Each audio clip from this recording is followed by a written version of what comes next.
पुढच्या बातम्यांकडे आणि घेऊयात नॉनस्टॉप आढावा। देशातील 10 स्वच्छ स्टेशन्सपैकी पुणे स्टेशनचा आता यामध्ये समावेश झालेला आहे। गेल्या वर्षी 75व्या स्थानावरून पुणे स्टेशनने थेट 9व्या क्रमांकावरती झेप घेतली आहे। आज रेल्वे मंत्रालयाने देशातील 10 स्वच्छ रेल्वे स्टेशनची घोषणा केली। यामध्ये विशाखापट्टणम रेल्वे स्टेशनचा पहिला नंबर लागतोय। गिरणी कामगारांसाठी फडणवीस सरकारने नवी घोषणा केलेली आहे। मुंबईसह उपनगरातील भाडेतत्त्वावरील इमारतींमध्ये 50% राखीव कोटा देण्याचा निर्णय राज्य शासनाने घेतलेला आहे। त्यामुळे आता गिरणी कामगारांसाठी 7,700 नवी घरं उपलब्ध होणार आहेत। याआधी सरकारने 10,768 घरांचं गिरणी कामगारांना वाटप केलं होतं। एखादी मालमत्ता आपल्याच रक्तातल्या नातेवाईकाच्या नावे करण्यासाठी आता बक्कळ रक्कम मोजावी लागणार आहे। काल झालेल्या मंत्रिमंडळाच्या बैठकीत हा निर्णय घेण्यात आलाय। याआधी एखादं घर, फ्लॅट किंवा कोणतीही मालमत्ता ही अवघ्या 500 रुपयांच्या स्टॅम्प पेपरवरती हस्तांतरित करता येऊ शकत होती, पण आता रेडी रेकनरच्या दरानुसार मालमत्तेचं हस्तांतरण करणं किंवा त्या पद्धतीचं शुल्क आकारणं महत्त्वाचं असेल।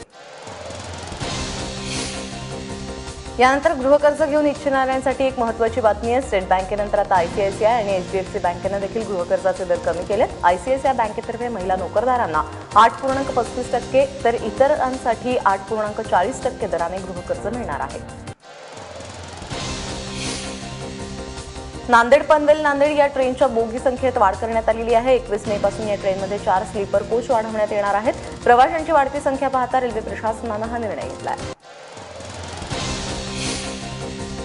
पुण्यात शिक्षण मंत्री विनोद तावडेंसोबतच्या बैठकीनंतर सिंहगड स्प्रिंगडेल शाळेच्या पालकांनी शुल्क नियंत्रण समितीसमोर बैठक झालेली आहे। या बैठकीमध्ये सिंहगड स्प्रिंगडेल शाळेने यावर्षीची फी वाढ मागे घेतली आहे। या संदर्भात पत्रही त्यांनी पालक संघटनांना दिलं आहे। पनवेल महानगरपालिकेच्या रिंगणामध्ये तब्बल 160 कोट्याधीश उतरलेले आहेत। सर्वाधिक संपत्ती असलेले भाजपचे उमेदवार परेश ठाकूर आमदार प्रशांत ठाकूर यांचे बंधू आहेत। सिडकोने पनवेल परिसरातील शेतकऱ्यांच्या जमिनी प्रकल्पासाठी घेतल्या, त्या बदल्यामध्ये त्यांना 12% विकसित भूखंड देण्यात आले।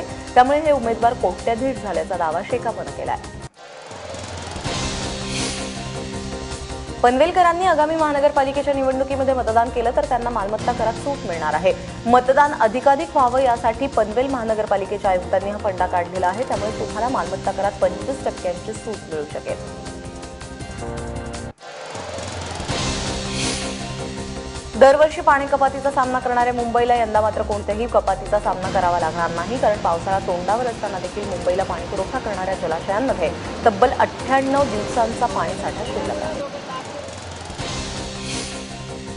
पेट्रोल आणि डिझेलच्या दरात 2 रुपयांची कपात झाली असली तरी तेवढा फायदा सर्वसामान्यांना झालेला नाहीये, कारण राज्य सरकारने पुन्हा एकदा इंधनावरील सरचार्ज 1 रुपयांनी वाढवण्याचा निर्णय घेतलाय। वाशिम बाजार समितीमध्ये तूर उत्पादक शेतकऱ्यांच्या पदरी आजही निराशाच पडलेली आहे। शनिवारी शेतकऱ्यांकडून सातबारा घेण्यात आला आणि आज तूर विक्रीचं टोकन देण्यात येणार होतं, मात्र आजही तूर विक्रीसाठी टोकन न मिळाल्यामुळे शेतकरी संतापले। त्यामुळे बाजार समितीमध्ये शेतकऱ्यांचा मोठा गोंधळ पाहायला मिळाला। जालन्यातल्या तूर खरेदी प्रकरणी 800 जणांची चौकशी होणार आहे। शेजारच्या राज्यातील व्यापाऱ्यांनी विक्री केल्यामुळे ही चौकशी केली जाणार आहे। नाफेडच्या केंद्रावरती खरेदी झालेली 3000 क्विंटल तूर बेवारस आढळली होती आणि त्यानंतर ही कारवाई होतीये। अमरावती जिल्ह्यात जवळपास सर्व तूर खरेदी पूर्ण झालेली आहे। आता अमरावती जिल्ह्यामध्ये 6000 क्विंटल तूर खरेदी बाकी आहे। विरोधकांच्या चौथ्या टप्प्याच्या संघर्ष यात्रेला सुरुवात झाली आहे। स्वराज्याची राजधानी रायगडावरून शिवाजी महाराजांच्या पुतळ्याला अभिवादन करून या संघर्ष यात्रेला सुरुवात झाली आहे। तसंच महाडच्या ऐतिहासिक चौदार तळ्यालाही यावेळी भेट देण्यात आली। सरकारचा अभ्यास करण्याचा वेळ संपला असून आता परीक्षा देण्याची वेळ आली, अशी टीका यावेळी राष्ट्रवादीचे नेते अजित पवारांनी केली। अभ्यासाचे दिवस संपलेले आहेत। अभ्यास काही 12 महिने चालत नाही। परीक्षाची आता वेळ आलेली आहे। त्या परीक्षेचा पेपर देऊन त्या पेपरमध्ये त्यांनी पास झालं पाहिजे। हा खरोखरीच मुख्यमंत्र्यांनी सांगितल्याप्रमाणे प्रचंड मोठा 400 कोटीचा नाही तर त्याच्यापेक्षा मोठा घोटाळा आहे। आता याची चौकशी झाली पाहिजे। 1 जूनपासून होणाऱ्या शेतकरी संपाच्या आंदोलनामध्ये आता उभी फूट पडलेली आहे। मुख्यमंत्र्यांच्या भेटीनंतर अहमदनगरच्या पुणतांब्यातील एका शेतकरी गटाने संपाला स्थगिती दिली आहे, मात्र दुसऱ्या गटाने पुणतांब्यासह राज्यभरातील शेतकरी संपावर जाण्याच्या निर्णयावरती ठाम असल्याचा निर्धार बोलून दाखवला। बेहिशेबी मालमत्ता प्रकरणी आर्थर रोड कारागृहात असलेल्या छगन भुजबळांना 5 स्टार ट्रीटमेंट मिळत असल्याचा आरोप अंजली दमानी यांनी केलाय. त्यांना चिकन मसाल्यासारखे पदार्थ सर्व्ह केले जातात असा आरोप दमानी यांचा आहे. दक्षिण अंदमानामध्ये दाखल झालेल्या मान्सूनची वाटचाल आता केरळच्या दिशेने सुरू झालेली आहे. सर्व परिस्थिती अनुकूल राहिली तर येत्या 30 मे पर्यंत मान्सून राजा केरळात पाऊल ठेवेल असं भाकीत हवामान विभागानं वर्तवलंय.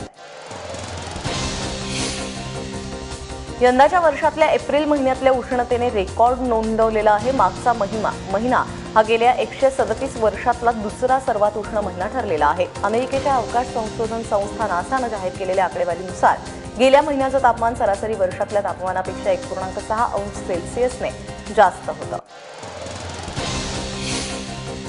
योगगुरू रामदेव बाबा यांनी आज मनसे अध्यक्ष राज ठाकरेंची भेट घेतली. राजकारण आणि योग या विषयांवरती चर्चा करण्यासाठी ही सदिच्छा भेट देण्यात आल्याची माहिती राज ठाकरेंच्या निकटवर्तीयांनी दिली आहे. आज सकाळी 8:45च्या सुमारास रामदेव बाबांनी राज ठाकरे यांच्या कृष्णकुंजवर जाऊन त्यांची भेट घेतली. कोल्हापूरच्या लक्ष्मीपुरीतील गणपती मंदिराजवळ ओमनी गाडीने अचानक भर रस्त्यावरती पेट घेतला. या घटनेमध्ये सुदैवानं कोणतीही जीवितहानी झालेली नाही. सकाळी 11:30 वाजता ही घटना घडली.